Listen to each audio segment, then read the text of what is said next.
What does a newly announced 25% tariff on imported autos and parts actually mean for dealerships? It's not just a headline, it's a market shift. On April 3rd, the US government implemented a 25% tariff on imported cars and auto parts under Section 232 of the Trade Expansion Act. While it's being framed as a national security issue for dealerships, it's a shift that could reshape pricing, inventory, and customer confidence.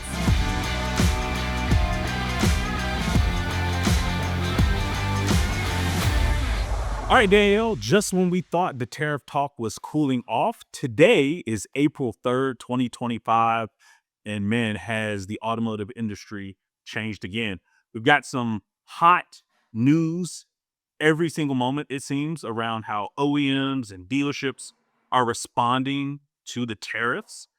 Before we dig into like the facts of the matter, like what's your initial take on the tariff talk in the automotive industry today, big day after Liberation Day? Well, my initial take is kind of like, wow, we're finally here. I feel like we have been building up for this for so long, and there's been so many different opinions about what could happen, and seeing if it's actually going to happen today. And it's official. We're here. And I think for me, like the biggest thing has just been seeing so many different people's reactions, opinions, and different takes around this. So it'll be interesting to see how everything kind of shakes out. What about you, Keishawn? What have you been seeing? Well, I've been seeing the OEMs and dealerships react pretty wildly and pretty inconsistent, where you have some OEMs that are guaranteeing to protect dealers' costs for a certain period in time. You have certain OEMs that are actually stopping the manufacturing of some vehicles due to the actual cost and impact to the tariffs. Like I believe earlier today, Infiniti announced the halting of the production of the QX50 and the QX55 due to some of those tariffs. So while those type of vehicles are really luxury and really expensive, like you can see how a manufacturer like Infinity is really taking this and making some pretty broad changes in their business model. I think as I think about the dealers, I think they are as resilient as ever. I think, yes, this is a huge deal for the market, but as we've talked about many times before, dealers will just find a way. And I think that's what they're doing today, day in and day out. Yeah, no, that strikes well for me too. I've talked to a couple dealers kind of just leading up to this conversation. And, one thing has been pretty apparent for all the dealers that I spoke with. They had record breaking Marches, record breaking at closing of the months because consumers kind of saw this coming and they wanted to get in front of it. So they're kind of riding the high of that and now kind of trying to get themselves organized on kind of what's to come. One of the common themes I did hear in speaking with some of these dealers is they're kind of getting back into that mindset that they were in during COVID, where they needed to be very agile. They needed to be ready to pivot at any moment of what could happen and just be ready to continue to educate the consumer about what is happening and maybe sway them in a direction towards a model that maybe a trim level that's not as robust as maybe they'd be looking at in the past, just based off of what is coming in. So we're seeing a lot of that, and it's just really interesting to kind of get the popcorn ready to see what's about to happen. Yeah, it's two things there I'd love to talk about. One is I think Automotive Finance News came out with a similar article that said March was a record-breaking month for many dealers because customers were heeding the warning of the impending tariffs. And while that may have some truth, I don't know if the average consumer was sitting at home on March 1st and said, you know what? I'll wait to buy a car May 1st. And then the tariff said, and they said, no, I need to buy a car now. Like, I don't think Americans make like, well, I guess maybe they do make rash decisions, but I don't think they make big rash decisions just by what's going on in the market.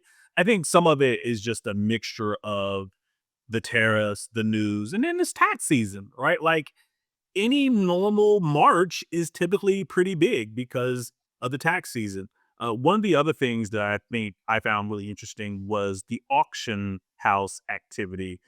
Dealers were there in swarms, I hear, trying to purchase vehicles before the tariffs were impacted, right? Trying to beef up their inventory, really to kind of keep their costs as low as possible as they begin to sell some of these vehicles. So I think it's made it a lot of news headlines. I think it's made a huge impact, but the story still remains to be seen once all the dust settles like what the actual impact to the automotive industry is. So I think maybe I'll take a swing at like what actually happened here. Danielle and I are talking about a pretty hot topic that you may have seen in your CNN headlines or you talk with your neighbors about. But the White House implemented a 25% tariff on imported vehicles and parts. And as you think about that, that has a wide variety of impacts, not just in purchasing a car, servicing a car, repairing a car, etc. And while these type of things have been threatened in the past, like in 2018, they actually happened this time. And I think as you think about the context and history of it, is like we say that we've implemented these for national security. And similar to 2018 when Trump didn't administer it, like there were a lot of eyes on what could possibly happen. This time we kind of view it as like a strategic negotiation tool and talk to some of our partners. But really one of the things that are impacting us the most is like our own environment, right? The stock market has been hit really severely ever since March 26th through Liberation Day yesterday and even today. Many stocks are really hurt. Tesla rose a little bit, right? Because the tariff is really impacting vehicles that are imported into America or parts that are imported. And Tesla is one of the manufacturers that is actually manufactured here in America. But I mean, they have some of their own problems as well. So as we think about what is happening right now and the further impact to the overall industry, like Danielle, what do you think? Like if you had a crystal ball, like do you think customers are actually going to, now that the tariffs have hit, are they going to sit on the sideline? Like, how do you think this is going to impact your average consumer? Well, if I think about the average consumer, they still have needs. They still have, if they need to get a vehicle, I don't know if this is necessarily going to put them on pause. It may put them on pause on getting a new vehicle. I think it's going to really sway a lot of consumers into the used market. And we're seeing dealers, obviously, like you mentioned, prepare for that with trying to get as many vehicles in their lots as possible. I'm really curious to see how this is going to impact the pricing when it comes to used vehicles and how they're going to rise, because I don't know if we're going to have enough inventory. We keep hearing about like limited supply of used inventory. So I'm curious where that's going to go. I'll even look at myself personally. I was in the market about a month ago to get a new SUV because the one that I had is kind of seems a little bit small, and I almost pulled the trigger, but I didn't. And I kind of had this reflection moment like, did I miss out because now everything's going to be so much more? Like, or is it going to be fine? So I don't know. I feel like it depends on if you're in the market for a new vehicle. You're going to be having these types of conversations and not really knowing. But I think ultimately we're going to see some shifts in the models that consumers are getting, and then also we're going to see a shift in how dealers are marketing to consumers based off of this. So I don't know, Keishawn, what do you think if you look in your crystal ball about what is going to happen? My crystal ball says the automotive industry train will keep running. I think manufacturers, especially, still have a ton of inventory that was built before the tariffs were put in place. And to your point, like the used car market will continue to be hot. But if I think about the vehicles that are already built that are new cars, I believe the OEMs will just put larger incentives on them because they also don't want to sit holding the bag with those new cars that they can't sell. So I think we'll see an increase in incentives on some of those vehicles. Maybe I'm wrong. I think we will also see really interesting lease structures, whether that be lease offerings that have different values or maybe extending the terms, really to get customers in vehicles. You know, outside of the Great Recession, there have been many different economical events that have impacted automotive dealers, and they've still found a way to sell cars. So, you know, we talk about a lot of times when we had these podcasts, the automotive industry is resilient. I think one of the things that is really interesting is kind of to your point on purchasing a car for the average consumer. I don't think that's going to stop. I think customers will be cautious in the type of car that they purchase, right? As you mentioned, maybe they would normally get a 2024 Honda Civic used. Maybe now they think about a 2022 because of that price change and that price gap. I also believe we don't talk about this a lot, but one of the things that will be advantageous for the dealers is probably profitability for service contracts. Because one of the things that you don't want to happen in this environment is you go purchase a car and something happens and you got to get a repair. Now that repair is going to be so much more as well because of the part that needs to come in, et cetera. So I think dealers will have a great value proposition to get more service contracts on vehicles And even gap, right? Same thing from an insurance company perspective. If the used car market is hot, there's, the valuations will change a bit, the LTVs will still be a little higher, etc. I think there's a lot of opportunities for dealers to come out on the other end for this. Um, we talked a little bit about it already, Danielle, with some of the OEMs making some pretty broad decisions about retaining dealers' cost, how they have stopped producing vehicles, etc. How do you think they will shift their focus going forward, with really no timeline set for how long these tariffs will be in place? Hmm, how they shift their focus.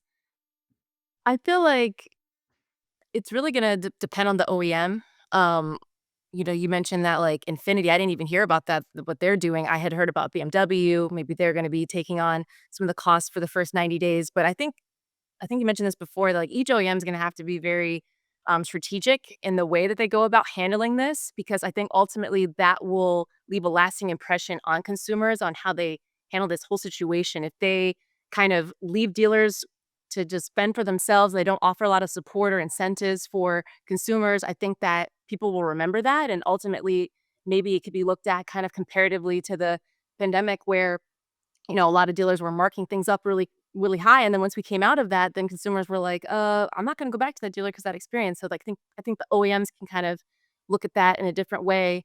I'm actually curious from your perspective on this, Keyshawn, because I kept thinking about this, like, from a big picture thing. Since we as the United States has become so dependent, so reliant on other countries for the manufacturing of these vehicles and parts, do you think that this whole thing could potentially change and make maybe more things made in the US of A? Do you think we're gonna see more of us kind of making some of these things just based off of this kind of impacting so many things?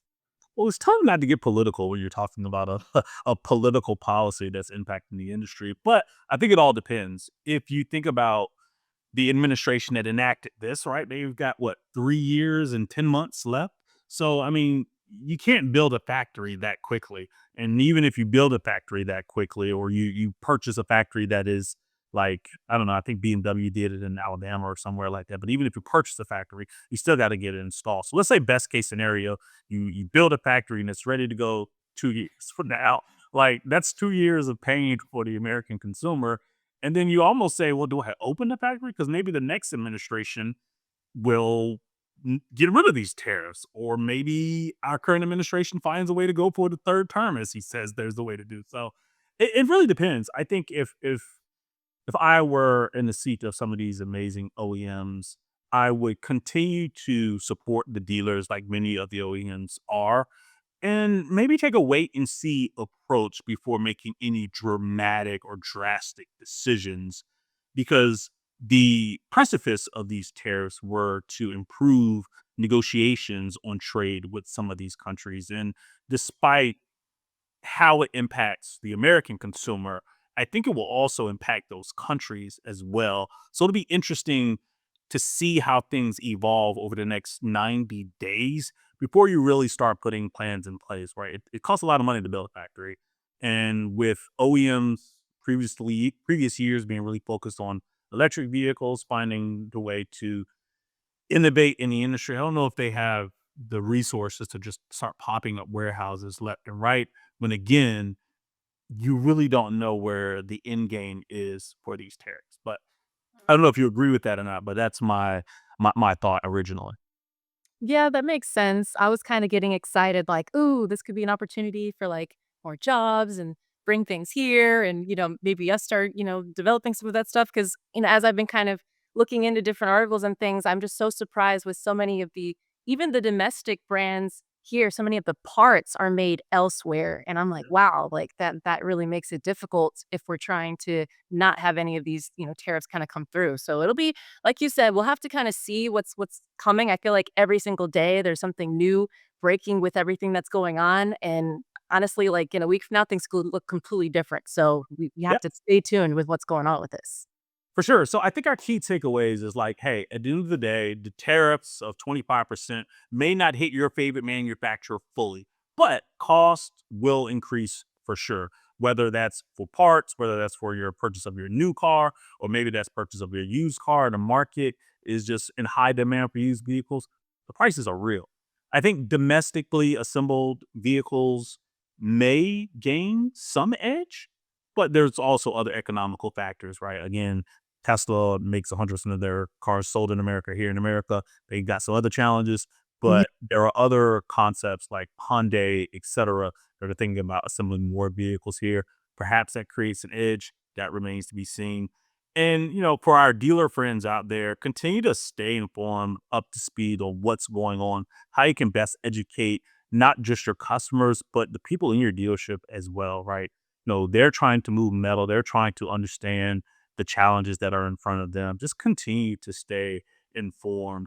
Any advice you want to give the people that are listening, Daniel?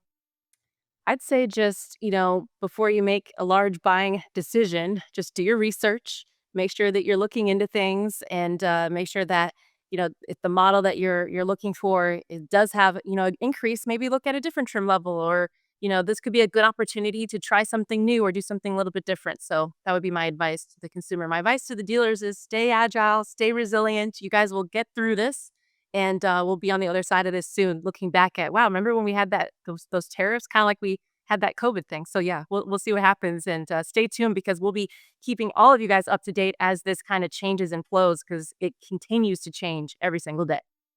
Yeah, and if you're watching this on YouTube or you happen to see a clip of this on LinkedIn, please share how you think you're preparing for tariff rollouts, or feel free to challenge Danielle on her thoughts on how things are going to change. And maybe you have some concerns that come top of mind you'd like to share with the broader audience. But with that, we'll close this out and just say thank you for joining us for a very important discussion today.